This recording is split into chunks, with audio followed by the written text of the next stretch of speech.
Nizamuddin sir வணக்கம் sir. Nizamuddin sir வணக்கம். ஒரு 35 ஆண்டுகளுக்கு பிறகு தமிழ்நாடு அரசியலில் 1991 மறைந்த முதலமைச்சர் ஜெயலலிதா ஒரு 2 தொகுதிகளில் நின்னாங்க. காங்கேயம் மற்றும் பர்கூர் தொகுதியில் நின்னாங்க. அதற்கு பிறகு இப்போது தான் பெரம்பூர், திருச்சி கிழக்கு ஆகிய தொகுதிகளில் 2 தொகுதிகளில் விஜய் ஏன் சார் போட்டிடுறாரு? நீங்கள் எப்படி பார்க்குறீங்க அதை? பயம் பயம் இல்லை, நிறைய தலைவர்கள் போட்டிட்டு இருக்காங்க, அதே மாதிரி இந்த தடவையும் அவர் போட்டிடுறாரு. இது என்ன பயம் என்ன இருக்கு? ராகுல் போட்டிட்டு புறா சேவல் சின்னத்தில் ஜானகி அவர்கள் போட்டியிட்டார்கள். அதன் பிறகு ஜெட்டில் கிடைத்தது, அவர் 2 பேரும் போட்டிட்டாரு. அவருக்கு அப்போ உள்ள பயம், அது போன்று இப்போ உள்ள பயம் புதிதாக வந்த காரணத்தால் நம்ம ஏற்றுக்கொள்வார்களா மாட்டார்கள் என்ற அச்சம் விஜய்க்கு இருக்கின்ற காரணத்தினால நாம் அப்படி தனித்தறிஞ்ச இடத்துல நின்று பார்ப்போம் அப்படின்னு பயத்தோடு இருந்து கொண்டு இருக்கிறார். இதற்கு காரணம் அவருடைய அரசியல் அனுபவமின்மை என்றுதான் சொல்ல வேண்டும். அரசியல் அனுபவம் இல்லாத காரணத்தினால்தான் இப்போது குறைபாடுகள் வருகிறது. அன்புச்செல்வன் சொல்லும் போது சொன்னாரு, நாங்க முன்னாடியே போயிட்டோம் எலெக்ஷன் கமிஷனுக்கு நாமினேஷன் போடுறதுக்கு, அதனால அதையும் குறை கேட்கிறாங்க அப்படின்றாரு. அப்படியே இல்ல, எலெக்ஷன் கமிஷன் நாமினேஷன் என்பது எல்லா கட்சிக்காரும் வந்து கொண்டிருப்பார்கள். முன்கூட்டியே திட்டமிட்டு நீங்க அந்த கூட்டம் விடக்கூடாது, பிரச்சனைகள் வரக்கூடாது என்பதற்காக ஒவ்வொரு ஆளுக்கும் ஒரு ஸ்லாட் டைம் ஒதுக்குறாங்க. அதுக்கு நான் முன்னாடி போவேன் அல்லது தாமதித்து லேட்டா வருவேன், மக்களை கவனத்தை ஈர்த்து திசை திருப்பி கூட்டத்தை கூட்டுவதற்காக செய்வேன் என்று சொல்லும்போது பிரச்சனை வரத்தான் செய்யும். அதையும் குற்றம் என்று சொன்னால் சம்பவத்தில் ஏற்படக்கூடிய பாதுகாப்புக்கு தெளிவாக நடவடிக்கை வேண்டும் என்று கேட்பது சரி. ஆனால் அதையே கவன ஈர்ப்பாக மாற்றிக்கொண்டு அரசியல் சதா மாற்றுவது எப்படி நியாயமாகும்?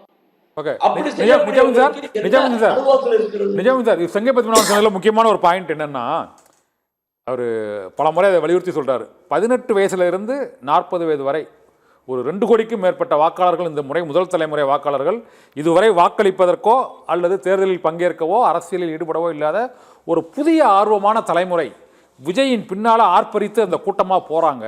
பெரிய அரசியல் மாற்றத்திற்கான தொடக்கம் தான் இந்த கூட்டத்தை கட்டுப்படுத்த முடியாத ஒரு சூழ்நிலை.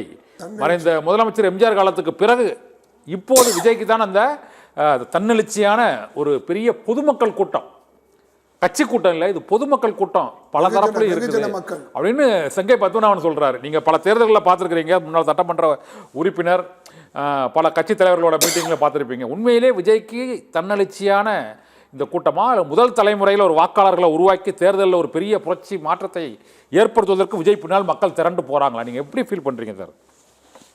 18 வயதிலிருந்து 40 வரை உள்ளவர்கள், 40 வரை உள்ள மக்கள் கிட்டத்தட்ட 7-8 தேர்தலில் வாக்களித்தவர்கள். அவர்கள் முதல் தலைமுறை வாக்காளர்கள் அல்ல.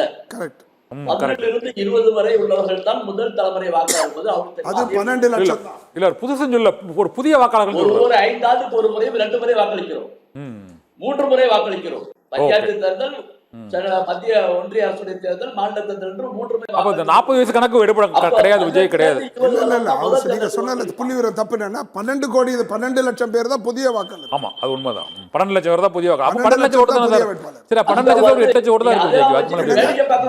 இல்ல 12 லட்சம் புதிய வாக்காளர்கள். இல்ல, அவங்க தான் விஜய்க்கு ஆதரவா இருக்காங்க. என்னங்க 2.7 கோடி சார், 35 வயசு 40 வயசு வரைக்கும். அவங்க நிஜாமுதீன் என்ன சொல்றாரு, அவங்க பல முறை வாக்களிச்சிட்டாங்க சார். உண்மை சார். அவங்க எப்படி விஜய்க்கு வாக்களிப்பாங்க? விஜய் இவருக்கு மாறிடுவாங்களா? தம்பி சீமான் கூட அவங்க தான் போட்டாங்க. இல்ல அனில் குஞ்சுகள் சொன்னாங்க. இல்ல 18 வயசு உள்ளவங்க ஒரு 12 லட்சம் பேர் இவங்க விஜய்க்கு வாக்களிக்கிறாங்க. ஓகே, அவங்க 25 வயசு வரை கூட வச்சுக்கோங்க.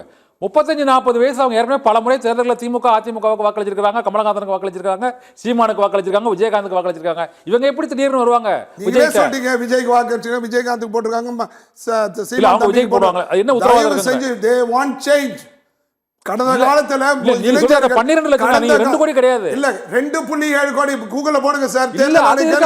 அவங்க இப்ப நிஜாமுதீன் என்ன சொல்றாரு, அவங்க பல தேர்தல்ல வாக்களிச்சவங்க எப்படி விஜய் வாக்களிப்பாங்க சொல்றீங்க? நீங்க தானே சொன்னீங்க விஜயகாந்துக்கு போட்டாங்க, சீமானுக்கு போட்டாங்க, காங்கிரஸ் வருவாங்க. தயவு செய்து இப்ப மாற்றத்திற்கான இந்த தேர்தல் 2 தான் சார். தேர்தல் மாற்றம். அந்த மாற்றத்தை செய்ய போகிறவர்கள் இளைஞர்கள். நீங்க சொல்லிட்டீங்க ஜென்சி. ஓகே, அந்த ஜென்சி வாக்காளர்களையும் அந்த 40 வயது உள்ள வாக்காளர்கள் ரெண்டுலயுமே அவர் மிக்ஸ் பண்றாரு. அது எப்படி சொல்லட்டும், அது சரியா நீங்க எப்படி சொல்றீங்க? பாருங்க சார், ஒண்ணு சரிங்க, 16 வயசு 18 வாக்கு, அப்ப 40 வயசுக்காரங்க 28 வயசு வித்தியாசம் இருக்குதுல்ல. ஒவ்வொரு 5 வருஷத்துக்கு 2-3 எலெக்ஷன் வச்சா கூட எத்தனை எலெக்ஷன் கால்குலேட் பண்ண சொல்லுவாங்க. 18 எலெக்ஷன் 12 தேர்தல் அவங்க ஓட்டு போடுறாங்க. தவறான கணக்கு. காரணம் அனுபவம் குறைவு. தவேகாவுக்கு அனுபவம் குறைவு. இன்னைக்கு அப்பட்டமாக அந்த அனுபவம் குறைவு வெளிப்பட்டது. ஒரு தலைவருக்கு பாதுகாப்பு கேட்பது நியாயமானது. உள்துறையில போய் பாதுகாக்கிறாங்க, எனக்கு கூட்டம் கொடுத்துங்க, பாதுகாப்பு கேளுங்க அப்படின்ட்டு. ஆனால் அந்த பாதுகாப்பிற்காக ஒரு கவர்னரா போய் 2 வருஷத்துக்கு ரிட்டையர் ஆன ஒருத்தரை போடுறாங்க. எதுக்கு அவர் பேரை போடணும்? உள்துறை செயலாளர் போட்டா போய் அஜய் பல்லான்னு போட்டு மோகன் இருக்காரு இப்போ அதை திறமை போடுறது காரணம் அனுபவ குறைவு. அதிகத்தனமா செய்ய போய் சின்ன பிள்ளைத்தனமா சின்ன பிள்ளை பத்திரமா செய்யறாங்க. சின்ன பிள்ளைத்தனமா செய்யறாங்க. ஓகே இல்ல அது ஓகே சிறுபிள்ளைத்தனமா இருக்கு. ஆனா கூட்டம் இல்ல விஜய்க்கான கூட்டம் ஒரு நொடி சார் இவங்க அனுபவத்துல கோவையினுடைய மெட்ரோ ட்ரெயினுக்கும் மதுரை மெட்ரோ ட்ரெயினுக்கும் அப்ளிகேஷன் முதல்ல ஃபில் பண்ணி போட்டாங்க. இது அறியாமையா இயலாமையா? அது இயலாமை அறியாமைன்னா இதுவும் அறியாமை இயலாமை. சரி சரி. இப்போ நாளைக்கு திரிஷா வந்தா கூட கூட்டம் தான் போகுது. இவருக்கு கூட்டத்தை விட நடிகை திரிஷாவுக்கு இன்னும் கூட்டம் கூடும். ஆண்கள் கூட்டம் அதிகமா கூடும். அதையெல்லாம் வச்சுக்கிட்டு தேர்தல் வரும் என்று சொல்ல முடியாது. திரிஷா கூட்டம் கூடாதா? இல்ல இவர் சொல்லுவாரா? அப்ப அதுக்கெல்லாம் கூட்டத்தை இவங்க கூட்டம் 1 லட்சம் கோடி செலவு பண்ணணும்.